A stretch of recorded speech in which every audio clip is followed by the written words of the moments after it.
Good morning dear students, welcome back to CLE Science online class. I hope you all are absolutely fine. Dear students, in last class we have started the concept about the heat. So what is the terms we have taken under heat? Okay, so dear students, in the heat chapter we are going to be consider how to measure the hot and cold condition. In our day-to-day life, we come across many objects we can measure as a cool, we can measure as a hot, is it? So, how we can measure such type of temperature, okay? So, how we can get this temperature? By the help of thermometer, okay? Let's recall what we have learned in the last class. So, dear students, now we are going to be consider the thermometer concept, which is very important, okay. So usually in our day to day life we are not having the thermometer. You can get in this in the laboratory, you can get in the clinics, okay. So now we are going to learn how to read the thermometer and what are the components are there in the thermometer, okay dear students. So now I hope you are very excited to learn these new things. So dear students, the measurement of the temperature, okay, how we can measure?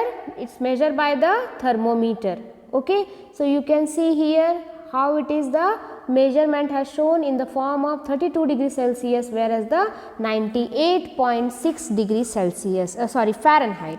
So dear students, we have a two scales to learn the temperature. Okay, what are the two units are there? That is the degree Celsius and the Fahrenheit. So dear students, how we are going to symbolize this? It is the degree Celsius is symbolized as a degree C, whereas the Fahrenheit is symbolized as a degree F. Is it? So the Fahrenheit scale is the most popular in the United States. So dear students, this Fahrenheit scales, where it is the most popular? It is most popular in the United States of America. Okay, in India the degree Celsius is usually we are used to measure the temperature. In similar way, the degree Fahrenheit scale is most popular in the United States, whereas the degree Celsius scale is most commonly used in the Canada as well as in our country also. We are using to learn the temperature in the form of degree Celsius. Okay, so what do you mean by the thermometer? Thermometer is an instrument that is used to measure the temperature. So from which device we can measure the temperature? That is the thermometer. So this, dear students, let's recall what are the scales we have considered. Okay, in last class some of the students get confused, ma'am, we are getting confused. So once again I am recall this what we have learned. So dear students, when we are measuring the scale, it is a Celsius, Kelvin and the Fahrenheit. Kelvin is also one of the famous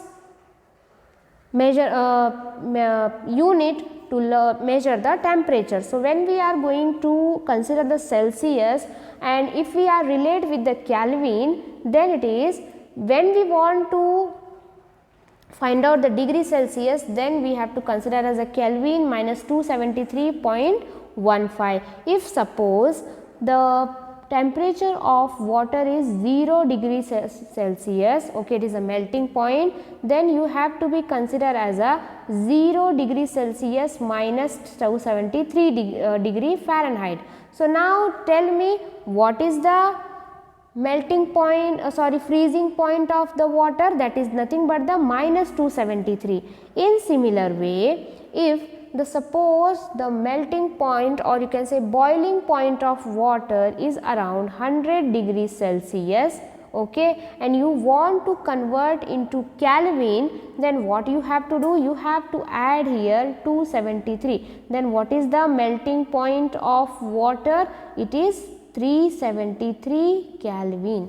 Okay, it is 373 Kelvin. So that is the main units you have to be considered while converting into degree Celsius. You have to be do minus 273. In similar way, if you want to go for the Kelvin scale, then you have to add there 273. Then what about the Fahrenheit? Fahrenheit is nothing but it is also one of the type of unit itself, where what you have to do? You have to do that degree Celsius, whatever degree Celsius means whatever temperature you got, you have to multiply with the 1.8 and after that you have to add there 32. Okay. So, this is the formula you have to be keep in your mind while converting the Celsius, Kelvin and the Fahrenheit. Okay, dear students. So, these are the some basic components we have covered in the last class itself. So, why I have recalled? Because these are the units are very important. So, you have to do revise daily. Okay.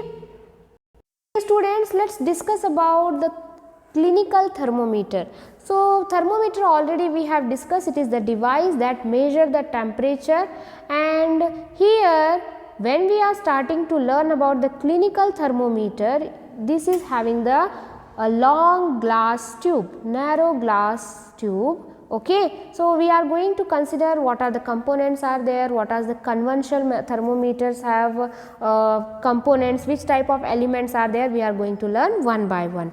So, you can see here this is the typical structure of clinical thermometer, which have a small bulb having the narrow glass tube. Okay. So, the thermometer that measure the temperature of our body is called as a clinical thermometer. Usually where we are using to measure the temperature of our body or measure the temperature of any other small things. Okay. So, dear students, here how our scale means if we are taking a normal scale which we are using in the class to consider the, or you can say to consider construction of triangle, square. Okay. So, we are using the measurement of 5 centimeter, 6 centimeter, 8 centimeter, 10 centimeter. In similar way, this clinical thermometer also have their degree Celsius. Okay. So, in normal scale how we are measuring the units in the terms of centimeter. In similar way, in the clinical thermometer the units we are measuring in the degree Celsius. Okay. So, now let us discuss the brief thing about the clinical thermometer. So, dear students, a conventional thermometers have either mercury or alcohol in them. So, dear students, as you know that this is the long glass tube which have, maybe you will get their mercury or you will get as a alcohol. Okay. So, it depends upon the type of the thermometer that what you have taken to measure the temperature. Usually the mercury is an ideal element to be used in a thermometer because of the following reason. So, dear students, a 2 marks question can be asked, why we are using the mercury to learn or to measure the temperature. Okay. So, mercury is the solid element, it remains a liquid state for a wide range of a temperature. So, dear student, usually the mercury, it is a metal element, it should be a solid, but in a normal condition also, means in the room temperature also you will get this element in the liquid form. Okay. So, that is why we are using to measure the temperature. With this, the mercury being silver grey in color is easily visible through glass. So, dear students, this mercury, which color it have? It have a silvery grey in color, where in the glass you can measure the temperature easily. Okay. Means it is visible to our eyes very easily. So, that is why we are using the mercury. And mercury does not stick to the glass surface. So, dear students, it does not stick to the glass surface. Glass surface means the glass which we have taken to measure the temperature, in that we are adding the mercury. Okay. While doing the construction we are adding their mercury, and which is the special property it have? It does not stick to the glass. It does not stick to the glass. So, that is why it is very easy to visible the numbers whatever we have measured to measure the degree Celsius form. Okay. So, these are the some following reason that we are going to be consider for mercury is a better element, or you can say ideal element in the thermometer.